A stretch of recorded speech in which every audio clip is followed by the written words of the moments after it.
तीसरी गलती हमसे क्या हुई कि हमने एक बहुत ही उस समय के हिसाब से बहुत बेहतरीन सिस्टम बनाया, लेकिन उस जो हमारा कंप्यूटराइज सिस्टम था, उस कंप्यूटर में नए नए वायरस आ जाएंगे, इसका हमें पता नहीं था।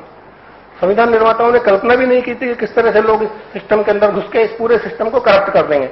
इसलिए उन्होंने इस सिस्टम के अंदर कोई एंटीवायरस नहीं डाले। आज परिस्थितियों को देखते हुए हमें इस सिस्टम के अंदर एंटीवायरस डालने होंगे, ताकि सिस्टम के अंदर कुछ गलत लोग पहुंच भी जाए तो सिस्टम उनको अपने आप वहीं अंदर से क्योर कर दे। कुछ लोग सोचते हैं इस सिस्टम को, करप्ट सिस्टम को ठीक करने के लिए इस करप्ट सिस्टम के पैरेलल में एक नया सिस्टम खड़ा कर दिया जाए।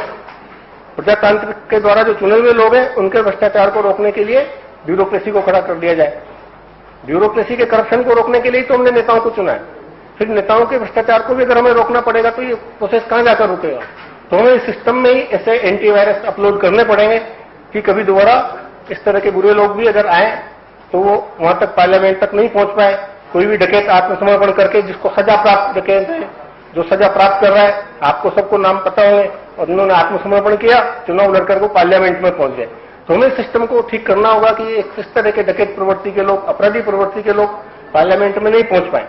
पार्लियामेंट को अपमानित करने से काम नहीं चलेगा। पार्लियामेंट तो एक संस्था है, एक मंच है जहां से जनता की भावनाओं की अभिव्यक्ति होती है। अगर पार्लियामेंट में गलत लोग पहुंच गए तो इसमें पार्लियामेंट का कसूर नहीं है, इसमें हमारी चुनाव प्रणाली का और आपका हमारा कसूर है। हम ही ने वोट लेकर के उन्हें पार्लियामेंट में पहुंचाया, और वो लोग कहां से आए? समाज से। हम ही लोगों ने नेता पैदा किए, हम ही लोगों ने उनको वोट दिया। तो अगर हमें वो सिस्टम ठीक करना पड़ेगा तो हमें बजाय लीडर की क्वालिफिकेशन तय करने के हमें वोटर की क्वालिफिकेशन तय करनी पड़ेगी। जब इंटरव्यू बोर्ड अच्छा होगा तभी तो सही आदमी का सिलेक्शन होगा। अगर हमारे वोटर की तो क्वालिफिकेशन तय नहीं, अगर हमारे वोटर की क्वालिफिकेशन तय नहीं होगी, वोटर की क्वालिफिकेशन जब तक हम इंप्रूव नहीं करेंगे तब तक लीडर की क्वालिफिकेशन इंप्रूव नहीं होगी।